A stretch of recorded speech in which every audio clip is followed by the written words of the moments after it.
Hello, students, and welcome to another session of College Prep World History. I'm Mr. Willis, and on behalf of Mr. Gordon, Ms. Mancini, and Mrs. Atwood, I'm proud to bring you our second video on the age of imperialism. Mr. Gordon yesterday talked to us a little bit about the basics, and I'll be continuing our talk about the basics of imperialism, touching upon some of the topics that he did yesterday, as well as some new ones today as well, specifically talking a little bit about Africanized imperialism, as well as the social piece that is attached to imperialism, connected to previous topics that we talked about, including the Industrial Revolution. So let's go ahead and move forward on our video for today. And as you can see on this first slide, you have in red, you have a gray world map here, and in red you have red or pink, you have these territories that are property of the English or British Empire, which is the largest empire, as Mr. Gordon told us yesterday, the largest empire in the world. And the sun never sets on the British Empire. And that is because there's always a territory here on our world map that is controlled by the British. You can see Canada.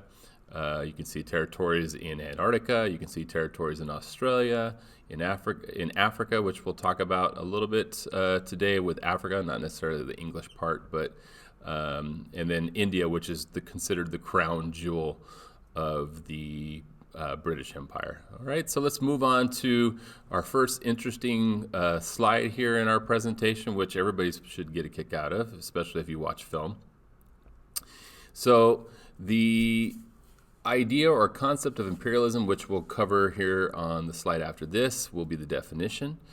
But I want to try to put things into terms that are simple, that you can understand, that are relatable to maybe 21st century learning. And so the most important piece here, I think, is that if you have seen any of the films, the Star Wars films, we can relate imperialism to Star Wars, because especially with the episode 4, 5, and 6, which are the original ones that came out in the 70s and early 80s, with Harrison Ford and Luke Skywalker being played by Mark Hamill and Carrie Fisher, who plays Princess Leia. You can see the example of imperialism in those films when it comes to the fight between the rebellion and the empire. And so the biggest symbol, other than the emperor, hence why we have an empire, the biggest symbol of the empire there is Darth Vader. So if you're familiar with the Star Wars films, Darth Vader is probably the biggest villain in those three films. And so I want you to think of imperialism as Star Wars. Think about the storyline that is told in the Star Wars films. So the Emperor and Darth Vader lead the Empire, which is basically the Empire is taking over the entire universe, or trying to control the entire universe. So they seize control of all these small little planets, and there's resistance from these small little planets, or the rebellion, that they don't want to be taken over by the Empire. They don't want to follow the rule of one person, the Emperor, and so they fight against that. And so this is kind of what the storyline is, and again, you can ask George Lucas if this was intentional or not, but this is the storyline of imperialism. You have these large European countries that are attempting to take over smaller countries and exploit them for mainly their natural resources or for labor. Those are primarily the reasons. We're going to also talk about a little bit about the idea of social Darwinism, or taking over another group of people just because you believe they're inferior. So we'll talk about that here in just a second. But to finish this slide, this is what Europeans do during the age of imperialism. White Europeans, predominantly white Europeans, take over other minority groups, whether it's Africans. We're also going to talk about the continent of Asia, so we can look at Japan as a part of this imperialistic domination. They're the one Asian group that is primarily an imperialistic part of it. But a place like China would be a place that is imperial, has an imperial takeover, mainly from the British. And then you can look at a place like the Philippines, which is taken over by the Spanish, and even the United States. The United States is not exempt from an imperialistic takeover of other places. Later on, we could talk about how Hawaii, the last state in our union, was formed primarily because of an imperial takeover, an imperial business takeover of that territory. All right, so let's move on to the definition. So hopefully you understand that Star Wars, the plot of the films is very similar to the idea of imperialism. And if you haven't seen the Star Wars films, I highly recommend them. So what is imperialism, or another term we can call is colonialism, and basically what is the difference between the two? So imperialism is the seizure or taking over of a country or territory by a stronger country. And again, you see the picture of the British Empire in red. So imagine taking over another group of people mainly because you believe them to be inferior, or they don't provide the same amount of strength that you do, or they have something that you want. So mainly in Africa, a lot of the territories in Africa have these very valuable resources, these very valuable raw materials that would provide a lot of wealth for a place like Britain, because Britain can take the cotton of Egypt, they can take gold, they can take diamonds, they can take salt, they can take chocolate, and they can make large profits off of the manufacturing of these raw materials into a much more finished product. And in most cases, the raw materials that are taken from places like Africa, places like India, places like the Americas, right? South America especially. The raw materials that are being produced there can make large sums of money for the British when they sell them back to the same places that they took the raw materials. They're going to take those products, refine them, and sell them back for a profit to the people that they just made money off of. So they're double dipping here in this case. They're making twice as much money, or they're making more money by selling back to the people that desire these products, that want these products, especially when you look at things like textiles, which were talked about during the Industrial Revolution, right? When you look at metallurgy or metals, gold and silver, diamonds, right? You might have seen the movie Blood Diamond, right? This is all a part of this imperialistic process.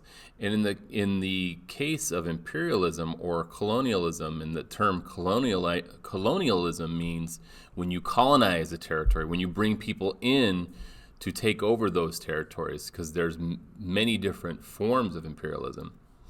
This is where you begin to assert dominance over other people.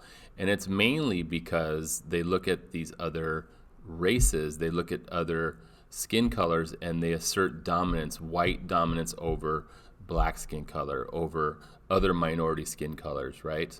Brown people in South America, what they would consider brown people in South America. They would assert dominance over these other people because of the way they look.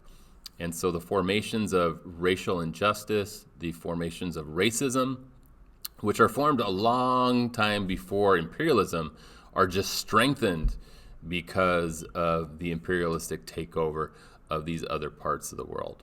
Now, we're going to focus mainly on Africa, but Asia, the Asian continent, the Pacific Islands, Southeast Asia, there's a lot of other territories that are ultimately going to lead to this idea of imperialism. And the idea of imperialism culminates in 1914 with the beginning of World War I, which you guys will learn about when we get back in the second semester. If you're in one of our regular classes, or if you're in zero period, we're just going to continue on as far as we can go. So our next slide kind of talks about a little bit about the European domination over Africa, and one in particular, which would be the area of the Belgian Congo. Now it's the Congo. And there's no formal political boundaries or no states. Like today we would look at California and there's a state boundary, right? You can cross from California into Nevada or Arizona or Oregon or even to our southern border into Mexico. You would have political boundaries that separate these different states or countries with one another. That didn't really exist in Africa until the Europeans arrived and separated the different parts of Africa into these political boundaries. So when we talk about the carving up of Africa, we're going to talk about that much later on, what we call the scramble for Africa. That is really where the political boundaries begin and really where they're set up based upon the European boundaries, the European political boundaries that are set forth by the different European rulers during the age of imperialism. All right, so one of the reasons why Africa is so easily dominated by the Europeans is, there's actually several reasons, but one of the big reasons is the diverse tribal groups that exist within Africa. They had fought one another for hundreds, if not thousands of years before this. And because of this division, because there's different cultural beliefs, because there's different languages that are being used in these areas, like the language of Bantu, which, a lot of different dialects of that language in Africa. There's a lot of segregation, meaning when I say segregation, there's a lot of differences or separation between the different tribal groups that the Europeans can prey upon when they come to imperialize Africa. They can prey upon the different groups because of these differences, and it really empowers the white Europeans over the African people. Now, the Congo was important. The Congo, if you're looking at an African map, is right basically smack in the middle of Africa.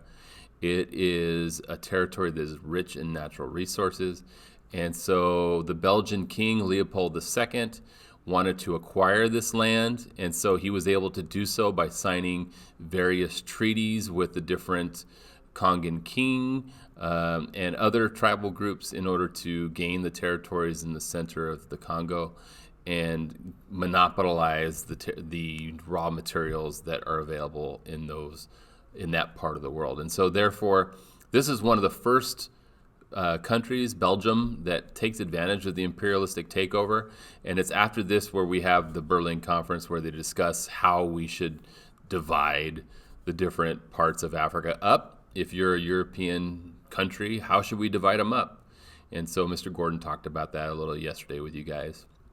One of the most effective ways of dividing or conquering other peoples was, for example, David Livingstone, who is one of the most important missionaries at the time, would have been one of the first people to reach the African people and to try to get them to believe what the Europeans were doing was right.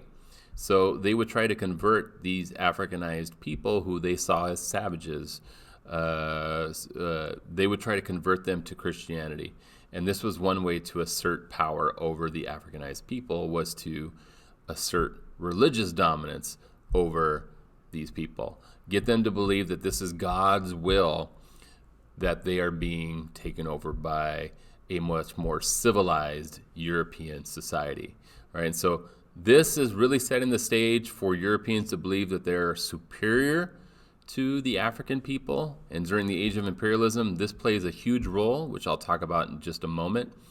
And also the idea that Europeans believed their country was superior not only to the other minority groups, but also superior to other European countries. This is really dangerous thinking, because this term, what we call nationalism, so make sure you write down nationalism, which essentially the term nationalism means pride in one's country. So it would be the equivalent of here in America, we fly the American flag and we're willing to defend America at all costs. That's nationalism. Feeling pride in one's country is nationalism. And so this idea really can be both a good and a bad idea, because nationalism is good when you believe in the rules and the laws of a country, but it could be bad when you start to assert your dominance or authority over other people for the wrong reasons. And so it can be both a good and a bad thing. Now, the next slide talks about social Darwinism. It comes from Charles Darwin, named after himself, right? And again, an idea of really dangerous thinking here. So Charles Darwin says survival of the fittest is how I describe social Darwinism. So what does that mean? Well, it plays into the role of racism, because social Darwinism means survival of the fittest could mean in this case that white Europeans are superior to black Africans. Therefore, because of our skin color, we are superior to them. Or in the case of some scientists from Europe, they would conduct experiments saying that the brain of white Europeans is bigger than that of Africans, so therefore we must be smarter. And so they're trying to use science to justify their social Darwinism over other racial groups. So this is really dangerous thinking, especially as we transition into the 20th century after the age of imperialism. This is really dangerous thinking, because a man like Adolf Hitler would use social Darwinism to exert the superiority of the Aryan race, meaning white people with blonde hair, blue eyes. He used social Darwinism to assert his belief that the Aryan race was dominant over people of other minority groups, such as the Jewish faith. This is why we have the Holocaust, and so many, as many as 6 million Jews die. Or the superiority over the Russians, or the Slavs, or the Poles, or the Czechs, or other smaller racial groups or ethnic groups that existed in Europe during the time of the 1930s and 1940s. And I don't want to get too much into that, but this really sets the stage for Adolf Hitler to use social Darwinism as an excuse to exert power over other ethnic groups. So it's not just race, but it's also ethnicity. And again, ethnicity means I come from this part of the world. This is what group I belong to. And so there's a lot of different discrimination being used and being justified by the exploitation of other ethnic and racial groups based upon social Darwinism. So other factors that are leading to the promotion of imperialism, superior technology. This is where the Industrial Revolution really plays a huge monumental role in imperialism. Imagine if you're a European, if you're from Britain, and you have superior guns, like, for example, the Maxim gun was developed, the first automatic machine gun that was made in the world. The Maxim gun is just this really superior weapon to anything that the tribal groups of Africa could use. So if you're a part of an Africanized group that is stuck a little bit in terms of technology, you haven't advanced as far as maybe the Europeans have, and you're using bow and arrows against these machine guns, you really don't have a chance to beat the Europeans fairly, because you don't possess the same weapons. All right, it's like trying to build a house and you don't have a hammer. You got to have the right tools in order to fight, in order to do the job. And so therefore the Africans on a large scale are very unsuccessful in combating the expansion of European imperialism into Africa. There's only one case where the Africans were able to be successful against the Europeans, and that's in Ethiopia, where Emperor Menelik II of the Ethiopians bought European guns and fought the Italians with guns, and actually the Ethiopians won. They beat the Italians during the age of imperialism. The steam engine. We talked about the steam engine being a vitally important piece of technology. It allows for the faster transportation of goods. Therefore, you're going to want to expand your market to other places that you hadn't been able to go before. Imagine trying to sail from Europe to Asia, right, to China using a sailing ship. It's going to take you months to get there.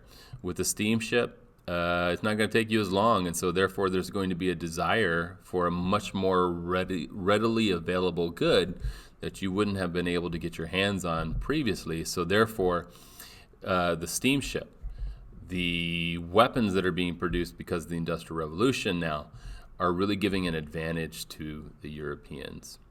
Quinine is being used. It's this drug that allows people to treat diseases that they would have died from before. This generic drug that they could take in order to treat themselves for unknown diseases, anything like malaria, smallpox, things that you maybe that the tropical diseases you would have got if you traveled to different parts of the world and you didn't have an inoculation for. They started using quinine, and it was mildly successful for most Europeans going into different places. All right, and then I talked about this in the last slide, but using the differences between the different ethnic tribal groups in Africa against them, so different languages that were being used, different cultural beliefs.